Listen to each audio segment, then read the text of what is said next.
오늘은 말씀이 육신이 되다라는 제목을 가지고 요한복음 1장 1절부터 18절까지 말씀을 살펴봤으면 좋겠습니다. 오늘 우리가 읽은 본문은 요한복음이라는 책에 있는 본문이에요. 요한복음은 많은 믿는 성도들에게 가장 많이 사랑받았던 책 중에 하나입니다. 특별히 요한복음은 기독교를 처음 믿는 사람들, 예수님을 처음 믿는 사람들에게 제일 먼저 읽어보라고 권하는 책이에요. 그래서 우리가 전도용으로 성경 전체가 아니라 요한복음만 따로 떼어서 사람들에게 선물하는 경우도 있고 그렇습니다. 그만큼 요한복음은 예수님이 누구신지, 기독교가 어떤 종교인지에 대해서 가장 잘 설명된 책이 요한복음이 아닐까 싶습니다. 그렇다고 해서 요한복음은 우리 처음 예수를 믿거나 예수님에 대해서 모르는 사람만 읽으라고 주어진 책은 아니에요. 오히려 정말 저희가 오랫동안 예수님 믿고 신앙생활을 했지만 여전히 우리 가운데 읽혀야 되고 우리 가운데 도전이 되는 말씀이 많이 포함된 게 요한복음이 아닐까 싶습니다. 그래서 저는 여러분과 함께 요한복음의 말씀에 대해 좀 나눠보길 원해요. 이것들을 통해서 예수님이 어떤 분이시고 또 우리는 어떻게 이 땅을 살아갈지에 대해서 몇 가지 이야기를 좀 나눠봤으면 좋겠습니다. 먼저 우리 1절 말씀 같이 한번 읽어볼까요? 같이 읽도록 하겠습니다. 태초에 말씀이 계시니라. 이 말씀이 하나님과 함께 계셨으니 이 말씀은 곧 하나님이시니라. 성경 보면 이렇게 시작하죠. 태초에. 이 태초에라는 말은 뭐냐면 시간이 생기기 전에, 그러니까 시간이란 개념이 생기기 전에, 그러니까 다르게 말하면 영원 전, 영원한 과거를 의미하는 거예요. 영원한 과거에 누가 있었냐면 말씀이 계셨다라고 표현합니다. 그리고 이 말씀은 누구냐면 이 말씀이 하나님과 함께 계셨고 이 말씀이 곧 하나님이다 라고 되어 있죠. 이 말씀은 뒤에서 우리가 알게 되지만 배우게 되지만 예수님을 의미해요. 그래서 요한복음 1장 1절은 어떻게 시작하는 거냐면 태초에 예수님이 계셨다라고 표현하는 거죠. 영원 전에 예수님이 계셨다라고 표현한 거예요. 그럼 우리가 이런 의문이 들 수가 있겠죠. 왜 그러면 예수님이라고 표현 안 하고 말씀이라는 표현을 썼냐는 거예요. 왜 말씀이 계셨다라고 표현했을까? 예수님이라고 안 하고 요한복음에서는. 근데 이 말씀이라는 단어를 우리가 좀 이해하려면 조금 그 배경을 좀 이해해야 됩니다. 오늘 본문에 보면 말씀이라고 되어 있는데 이건 헬라어 원어로 보면 로고스라는 단어예요. 로고스. 그러니까 태초에 로고스가 있었다 이런 표현이에요. 그런데 이 그럼 로고스가 무슨 뜻일까요? 그 당시 이 성경 쓰여질 당시에는 성경을 읽는 대부분의 독자는 어떤 문화권에 있었냐면 그리스와 로마 문화권에 있었어요. 이 그리스는 헬라라고도 부르죠. 그러니까 다르게 표현하면 헬라 문화권에 있었습니다. 그런데 헬라 사람들, 그리스 사람들의 주된 관심사들이 있었어요. 이 사람들은 어떤 관심이 있었냐면 이 세상이 무엇으로 구성되어 있는지, 이 세상은 어떻게 시작되어서 어떻게 흘러가고 있는지, 세상을 구성하는 원리, 세상이 움직이는 원리, 세상을 구성하고 있는 힘, 이런 것들에 대한 관심들이 굉장히 많았어요. 그리고 인생의 목적은 무엇이냐? 인생의 목적은 세상을 관찰을 하는 거예요. 세상을 관찰을 해서 세상이 움직이는 원리가 무엇인지 파악을 하는 거죠. 그런 다음에 이 원리에 맞춰서 수능에 살아가는 것. 이것이 인생의 가장 중요한 목적이고 삶의 의미라고 생각했어요. 그래서 헬라를 보면 뭐가 발달했냐면 지혜를 추구를 했고 철학이 발달한 거예요. 이 세상이 어떻게 구성되어 있냐는 거예요. 그런데 그리고 이 세상을 구성하고 있는 가장 기본적인 원리, 힘, 이걸 뭐라고 불렀냐면 로고스라고 불렀어요. 세상을 로고스에 의해서 움직인다 이렇게 생각을 했던 거예요. 그런데 너희가 찾고 있던, 너희가 그렇게 바라고 있던, 너희가 그렇게 추구하는 그 로고스가 누구냐는 거예요? 예수님이다. 태초에 말씀이 계셨다라고 표현한 것은 이렇게 말하는 거예요. 너희가 그렇게 찾고 있던 세상을 움직이는 원리인 로고스가, 힘인 로고스가 바로 예수님이다 라고 이야기하고 있는 거죠. 오늘날 현대사회는 실용주의가 굉장히 발달되어 있어요. 이 실용주의란 건 뭐냐면 내 실생활 속에, 삶 속에 실제로 도움되는 것들, 그런 것들에 대해서 가치를 두는 거죠. 그래서 학문도 뭐 인문학이나 자연과학이나 이런 것들이 요즘은 되게 인기가 없잖아요. 그래서 인문학을 가르치는 학과 같은 대학교 학과 같은 경우에는 점점 더 사라지고 있고 점점 더 인기가 떨어지는 거예요. 그래서 사람들이 실제로 도움이 되는, 실생활에 도움되는 학문과 그런 것들만 추구하고 있다는 거죠. 개인의 삶도 마찬가지예요. 인간이 살다 보면 사실 세상 속에 사는 게 쉽지가 않잖아요. 지난 주간 여러분도 어땠어요? 치열하게 사셨잖아요. 열심히 세상 속에 살아갑니다.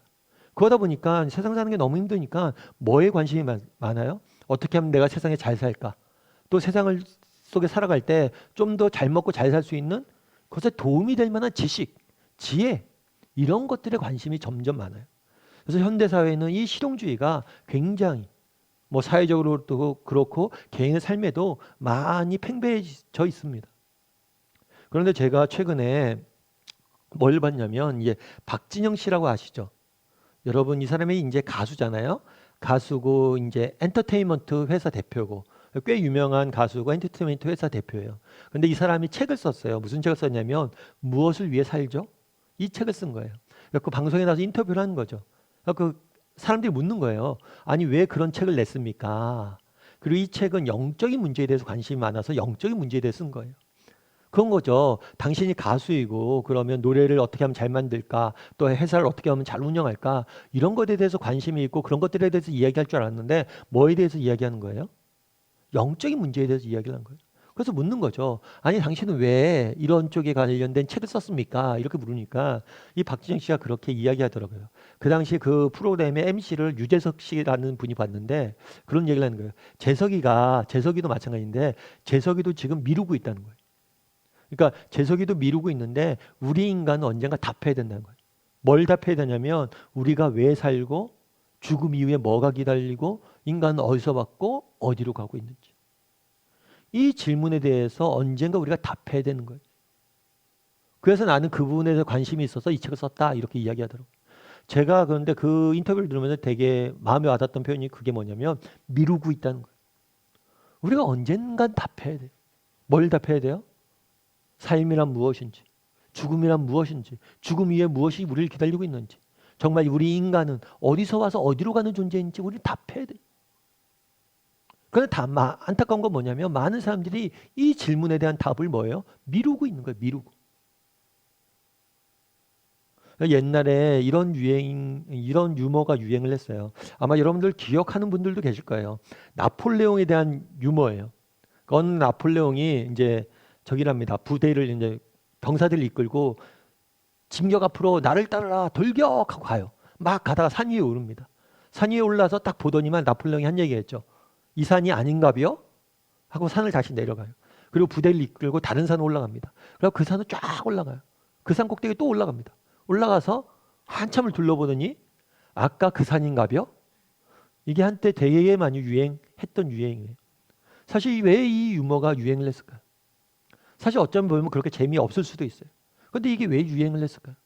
그 이유는 많은 사람들이 공감을 했던 거예요. 뭘 공감을 해요? 우리가 이렇다는 거예요. 열심히 살아요. 열심히 안 사는 사람이 없습니다. 열심히 사는데 왜 우리가 어디서 왔고 어디로 가고 있고 무엇을 위해 살아야 되는지 인간이는 어떤 존재인지는 가장 근본적인 질문을 잊은 채 열심히 산다는 거예요. 그날에 이야기하는 거예요. 로고스, 너희가 그렇게 찾던 로고스는 누구다? 예수님이다. 우리가 정말 알아야 돼. 우리 인간이 왜 이곳에 있고 내가 왜 이 땅에 던져져 있고 내가 왜 이곳에 살아가는지 세상은 어떻게 시작되었는지에 대한 모든 해답이 누구에게 있다는 거예요? 예수님에게 있다라고 성경은 요한복음 1장 1절은 말하는 거예요. 그래서 너희가 찾던 로고스가 예수님이다 라고 선포하면서 시작합니다. 그래서 이 태초에 로고스가 있었다라는 표현은 다르게 말하면 이런 거예요. 이 세상 모든 원리의 중심에 누가 있다는 거예요? 예수님이 있다는 거예요. 다르게 표현하면 세상의 모든 움직이는 중앙에는 한 명의 인격이신 예수님이 계세요. 따라서 이 예수님과 우리가 어떤 관계를 맺고 있느냐, 그것만큼 우리 인생에 중요한 문제가 없다는 거예요. 너희가 찾고 있던 그 로고스, 정말 너희 인생의 참된 의미, 참된 가치, 너희 인생을 통해서 정말 추구하고 싶은 것, 그것은 어디에서 발견할 수 있냐면 예수님과 너희가 어떤 관계를 맺고 있느냐라는 점에서 찾을 수 있다라고 이야기한 거죠. 그럼 여러분, 우리는 어떻습니까? 여러분은 예수님과 어떤 관계를 맺고 계세요? 정말 예수님이 여러분에게 어떤 존재입니까? 혹시 여러분들 중에는 예수님이 아직 여전히 여러분의 마음의 문 밖에 있지 않습니까? 여러분의 인생 문 밖에서 여러분에게 문을 두드리고 있지는 않습니까? 혹시라도 여러분 중에 예수님을 믿고 예수님을 받아들였지만 예수님이 내 마음의 중앙이 아니라 정말 내 마음의 저 구석 어느 한켠에 있지 않습니까? 예수님은 나와 어떤 관계를 맺고 있는지 한번 돌아보세요. 예수님이 당신에게, 우리에게 어떤 존재인지. 바라기는 우리 다음의 식구들이 정말 나와 예수님은 어떤 관계인지 한번 점검해 봤으면 좋겠습니다. 그리고 예수님을 우리 인생의 중심에 모실 줄 아는, 정말 하나님과의 관계가 제일 중요해요. 정말 하나님을 내 인생의 중심에 모실 줄 아는 저와 여러분이 되기를 주님의 이름으로 소원합니다. 그리고 두 번째로 우리 2절과 3절 말씀을 같이 한번 읽어봤으면 좋겠습니다. 같이 읽도록 하겠습니다. 그가 태초에 하나님과 함께 계셨고 만물이 그로 말미암아 지은 바 되었으니 지은 것이 하나도 그가 없이는 된 것이 없느니라.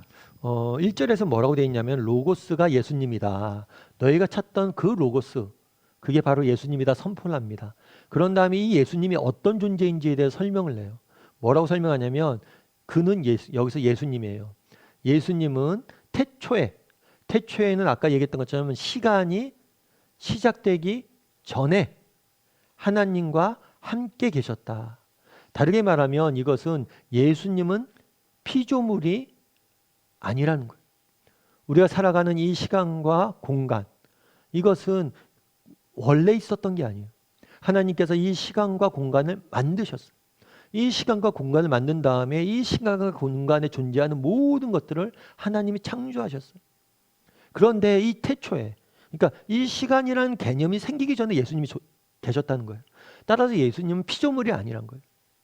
뿐만 아니라 피조물이 아닐 뿐만 아니라 뭐라고 뒤에 표현하냐면 만물이 그로 말미암아 지은 바 되었다. 그리고 지은 것이 하나도 그가 없이는 된 것이 없다. 다르게 말하면 만물이 예수님을 통해서 지은 바 되었다. 다르게 말하면 예수님께서 이 세상 만물을 창조하신 창조주 되신다 라고 표현하는 거예요. 너희가 추구하는 로고스는 예수님인데 그 예수님 어떤 분이냐?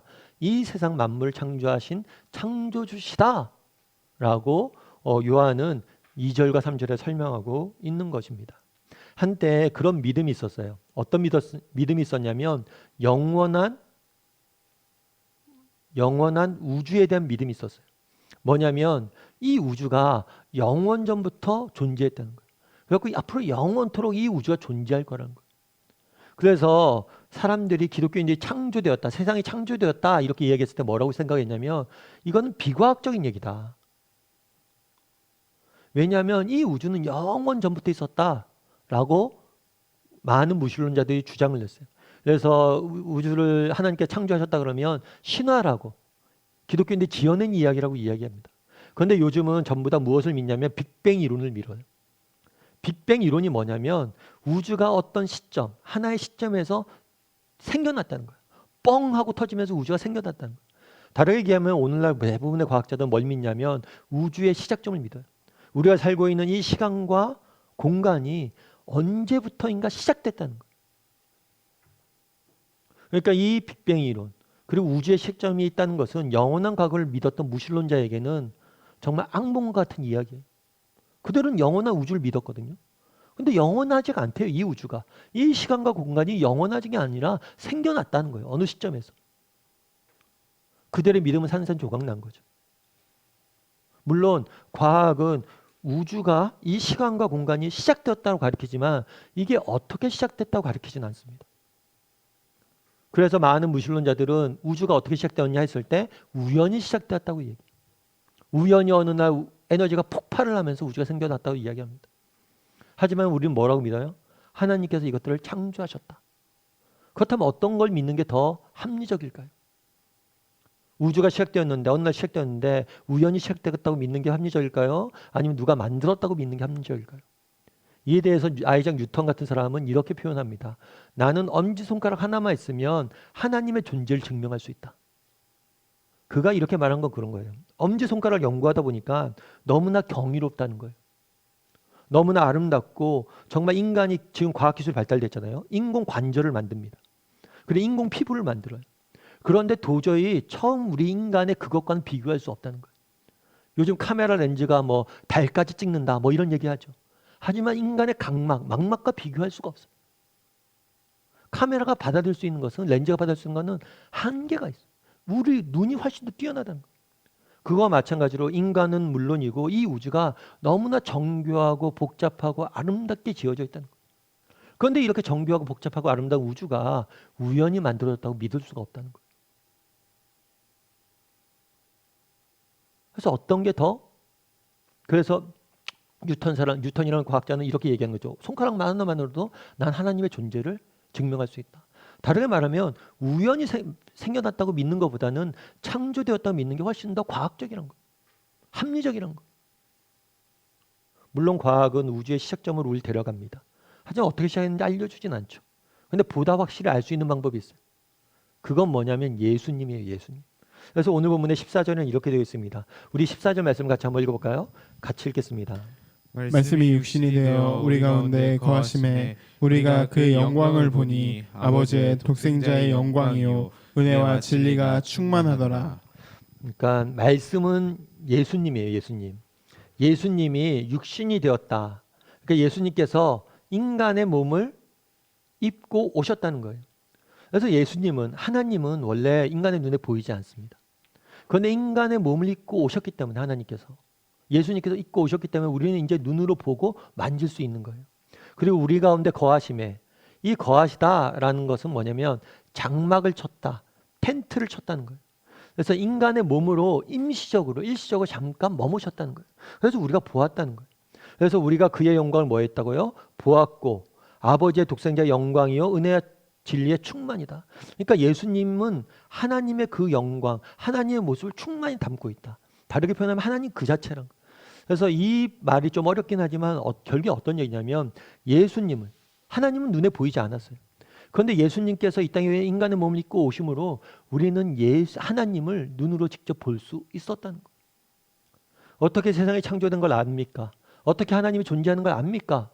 예수님을 통해서 우리가 아는 거예요. 예수님이 이 땅에 오셔서 많은 일들을 행하셨습니다. 병든 자를 고치셨고, 정말 물고기 2마리와 떡 5개로 5,000명의 사람들을 먹이셨고, 말씀 한마디로 풍랑을 잠잠케 하셨고, 죽은 자를 살리셨고, 예수님조차도 십자가에 죽으셨지만 3일 만에 부활하셨습니다.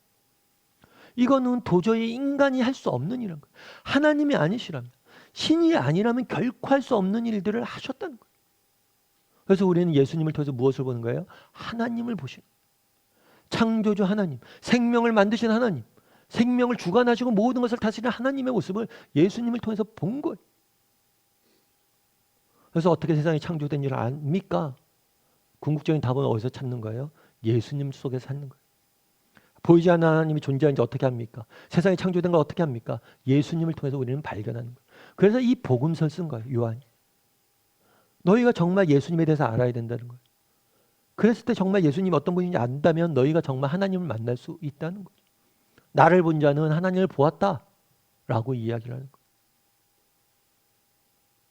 그날의 예수님은 어떤 분이라고 요한은 소개하고 있어요? 예수님은 창조주 되셨다라고 표현하고 있습니다. 그렇다면 예수님이 창조주 되셨다는 게 왜 중요할까요? 이것들을 아는 게 중요한 이유가 뭘까요? 그건 뭐냐면 너희가 결국에 이제 그런 거예요. 청중들에게 이렇게 얘기해요. 너희가 찾던 로고스는 바로 예수님이다. 그리고 예수님께서 너희 한 사람 한 사람을 뭐예요? 지었다는 거예요. 우리가 왜 인생에 로고스를 추구합니까? 내가 어디서 왔고 어디로 가고 있으며 어떻게 살아야 될지 알고 싶은 거예요. 그런데 너희는 어디서 왔냐면 예수님이 너희를 지었다는 거예요. 다르게 말하면 예수님께서 특별한 목적과 계획과 뜻을 가지고 너희 각 사람 한 사람 한 사람을 지었다는 거예요. 다르게 말하면 우리는 우연히 그냥 던져준 존재가 아니에요. 이 시간과 공간 속에, 이 우주라는 그냥 물질 속에 그냥 우연히 던져진 그런 피상적인 존재가 아니라는 거예요. 우리는 어떤 존재예요? 하나님께서 특별한 목적과 계획을 가지고 한 사람 한 사람 이 세상에 보낸 그런 존재라는 거예요. 여러분 스티븐 잡스라고 혹시 아시죠?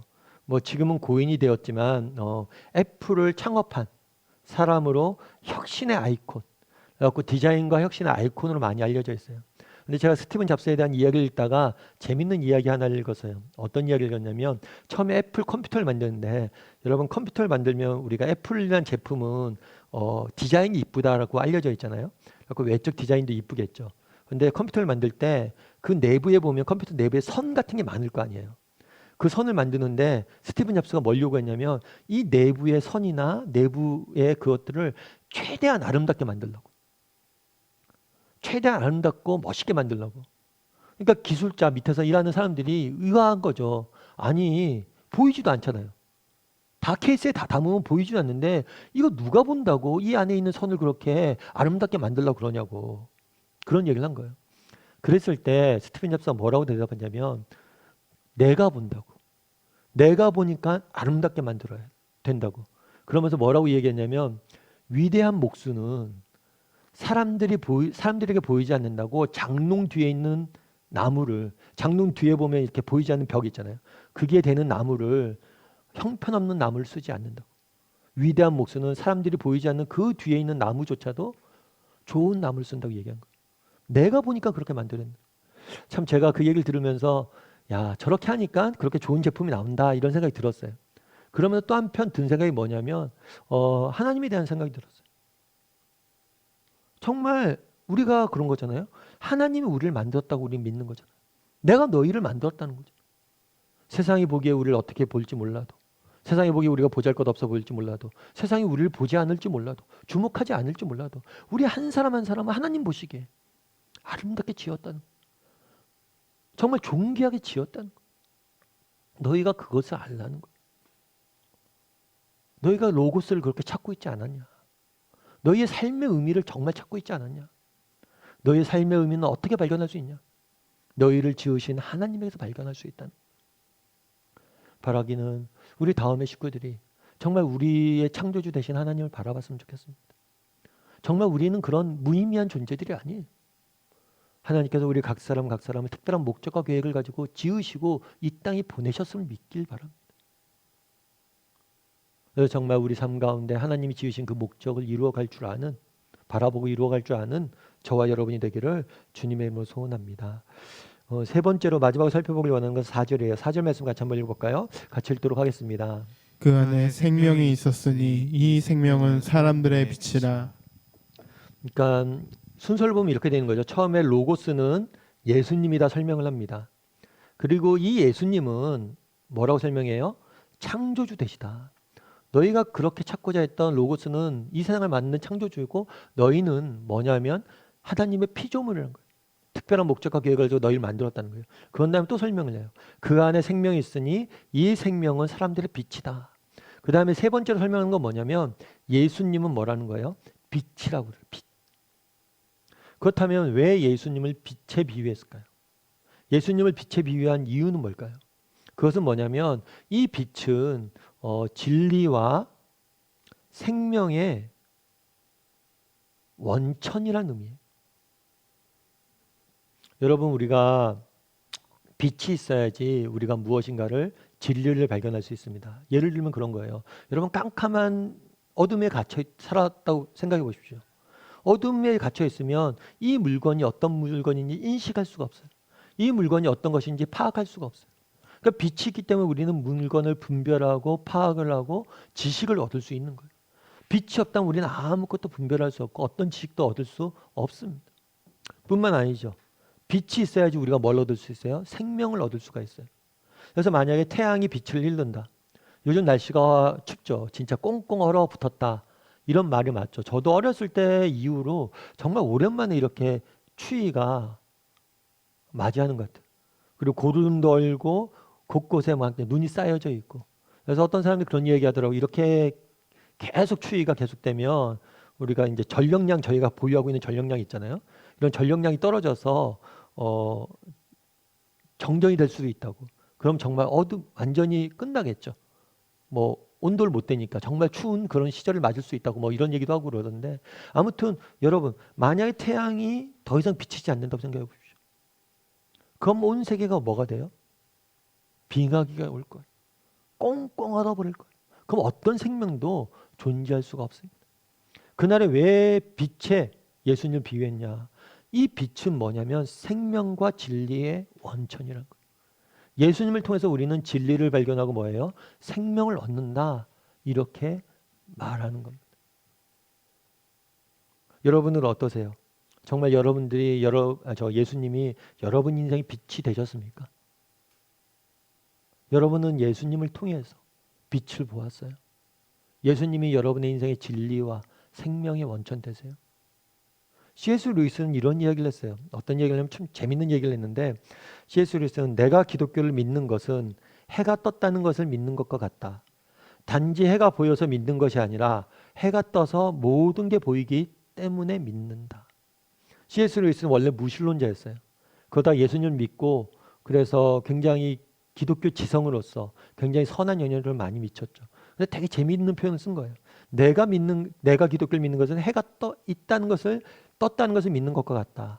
단지 해가 보여서 믿는 것이 아니라 해가 떠서 모든 것이 보이기 때문에 믿는 것이다. 재밌죠? 여러분, 우리가 하나님 보입니까? 하나님 보이지 않아요. 하지만 하나님이 보이지 않는다고 해서 해가 하나님이 존재하는 것을 못 느끼는 게 아니에요. 우리가 아침에 일찍 눈을 뜹니다. 세상이 밝아집니다. 해를 보지 못했지만 세상이 밝아지면 해가 떴다는 걸 보잖아요. 믿잖아요, 우리가. 마찬가지로 하나님은 보이지 않지만, 하나님을 직접 볼 수는 없지만 세상이 밝아짐으로 인해서 우리는 해가 존재하는 걸 알아요. 그런데 반대로 이 얘기는 또 어떤 얘기냐면, 루이스는 그렇게 얘기하는 거예요. 해가 떠서 모든 것을 볼 수 있다고 그러는 거잖아요. 내가 하나님을 만났기 때문에, 원래 무신론자였어요. 하나님을 만났기 때문에 이제 뭐예요? 모든 것을 보게 되었다는 거예요. 내가 찾고 있던 인생의 참된 의미, 내가 어떻게 살아야 되는지, 내가 무엇을 살아야 되는지, 오늘 하루 어떻게 지내야 되는지, 내가 인생 순간순간마다 겪게 되는 어려움과 고통과 좌절과 아픔을 내가 어떻게 해석해야 되는지 이 해를 통해서 이제 다 알겠다는 거예요. 내가 그동안은 몰랐는데 이제 알겠다는 거예요. 마치 그래서 기독교는 해와 같다는 거예요. 예수님이 해와 같다는 거예요. 그걸 통해서 우리는 모든 것을 알 수 있다는 거예요. 여러분들은 어떠세요? 여러분들은 정말 진리와 생명의 원천이신 예수님을 만났습니까? 그 예수님을 통해서 정말 여러분의 인생의 궁극적인 문제에 대한 해답을 찾았습니까? 어떻게 살아야 될지 하는 답을 찾았습니까? 뿐만 아니라 그 예수님께서 날마다 여러분 가운데 정말 생명을 공급하고 계십니까? 정말 힘들고 지칠 때마다 그분이 주시는 그 은혜를 맛보므로 하루를 살아갈 수 있는 힘들을 얻고 있냐는 거예요. 그런데 되게 재밌는 건 뭐냐면 우리 11절과 12절 말씀 같이 한번 읽어볼까요? 같이 읽도록 하겠습니다. 자기 땅에 오매 자기 백성이 영접하지 아니하였으나 영접하는 자 곧 그 이름을 믿는 자들에게는 하나님의 자녀가 되는 권세를 주셨으니. 자기 땅에 오면 뭐라고 그래요? 자기 백성이 영접하지 않았다. 5절에서 뭐라고 되냐면 어둠 속에 빛이 왔으나 어둠이 빛이 온 걸 깨닫지 못했다라고 이야기를 하는 거예요. 예수님께서 빛 대신 예수님께서 오셨습니다. 그런데 많은 사람들이 그분을 영접하지 않았어요. 그렇다면 왜 사람들은 영접하지 않았을까요? 왜 영접하지 않았을까요? 제가 최근에 이제 저희 집에 이렇게 제가 쓰는 뭐 화장품이 있습니다. 제가 쓰는 화장품이라는 게 뭐 별게 없어요. 스킨과 로션이에요. 스킨과 로션도 뭐 제가 사는 게 아니라 저희 아내가 이렇게 사다 놓으면 저는 그냥 쓰는 편이죠. 근데 이제 제가 하루는 제가 쓰는 스킨과 로션에 이렇게 광고를 봤어요. 광고를 보니까 이렇게 돼 있더라고요. 까만 피부를 하얗게 이렇게 써 있는 거예요. 이 스킨과 로션을 바르면 그렇게 된다는 거죠. 제가 이 광고를 보고 기뻤을까요? 슬펐을까요? 그러니까 뭐 되게 이 광고를 보고 이게 되게 좋은 거구나 이렇게 생각했지만 어떤 마음이 들었냐면 내가 피부가 까만 모양이구나. 그러니까 제가 피부가 까마니까 뭐예요? 까만 피부를 하얗게 만드는 이 화장품 우리 아내가 산 모양이구나. 해서 그런 좀 씁쓸한 마음도 들더라고요. 피부가 까매졌나? 왜 빛이 왔는데 어둠이 뭐예요? 거부합니까? 내가 어둠 속에 있다는 것을 인정하지 않기 때문에. 왜 진리이신 빛이 왔는데 예수님께서 사람들이 거부합니까? 내가 무지하고 내가 무능하다는 것을 인정하지 않기 때문에. 예수님 안에 참된 진리와 생명이 있다는 것을 바라보지 못하는 것. 우리는 어떠세요? 여러분들은 예수님이 필요하세요? 여러분들은 예수님이 여러분 삶에 필요합니까? 우리 삶에 필요할까요? 정말 한 주간 살아가면서 내일부터 우리 또 한 주간 살아가야 되잖아요. 아침에 눈을 떠서 하루를 살아가면서 예수님, 오늘 당신이 내게 필요합니다. 당신만이 내게 빛이 되시고 내게 진리와 생명 되십니다. 이런 마음으로 살아가세요. 우리가 예수님을 믿는다고 하지만 어쩌면 이런 마음으로 우리가 살아가지 않는다면 그분을 영접하지 않은 것일 수도 있어요. 말씀을 맺을까 합니다. 그날의 로고스는 예수님이라고 선언을 해요. 그 다음에 이 예수님께서 너희를 지었다라고 이야기합니다. 그리고 예수님 빛이라고 이야기합니다. 예수님 속에서 우리는 참된 진리와 생명을 얻을 수 있다라고 이야기합니다. 우리 인생에 정말 중요한 것들, 우리 인생에 가장 필요한 것들, 우리가 알아야 될 것들 다 예수님을 통해서 우리는 발견할 수 있어요. 뿐만 아니라 예수님이 주시는 힘으로 우리는 이 땅을 살아갈 수 있습니다. 이 사실을 믿고 날마다 예수님과 동행하는, 그래서 예수님이 주시는 그 진리와 은혜의 빛을 맛볼 줄 아는 저와 여러분이 되기를 주님의 이름으로 소원합니다.